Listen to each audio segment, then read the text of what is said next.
பார்க்கவே கூடாது. யார் உன்னை அவமானப்படுத்துகிறார்களோ அவர்கள் தலை தாழ்கின்ற அளவிற்கு நீ உயர்ந்து நிற்க வேண்டும். பிசாசுத்தனமா வேலை செய், தேவதையாக எல்லாவற்றையும் அனுபவிக்கலாம். ஏதேனும் அவமானம் உங்களுக்கு நேர்ந்தால் அங்க நீங்க அதை லேடரா மாத்துங்க. அங்கிருந்து ஏறணும். நீங்க எவன் நம்மளை கொல்லணும்னு சுத்துறானோ அவனுக்கு முன்னால சாகக்கூடாது. பாரு, சாகலாம், எல்லாரும் சாகலாம். ஆனா எவன் நம்மளை கொல்லணும்னு சுத்துறானோ அவன் முன்னால சாகுறான். நாளை பார்த்துக்கலாம், நாளை எப்படி பார்த்துக்கலாம், உயிரோட இருக்கணும்ல.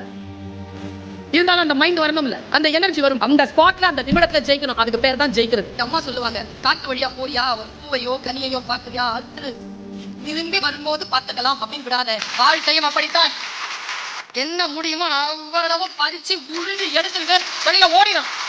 நாலேஜ் அப்படி வாங்கிட்டு போய்கிட்டே. எத்தனை பேர் தோல்வி அடைந்திருக்கிறீர்கள் நாளை என்று தள்ளி போட்டுட்டு? ஜெயிக்கிறவங்களுக்கு உங்களுக்கும் இருக்கக்கூடிய ஒரே வித்தியாசம், காலத்தால் அவன் பயிர் செய்தான், நீ காலத்தை கைவிட்டு விட்டு பிறகு பார்த்துக் கொள்ளலாம் என்று இருந்தாய். மகிழ்ந்திருக்கு. வாழ்க்கையின் உயிரோடு இருக்கக்கூடிய வினாடிகளே மகிழ்வதற்காக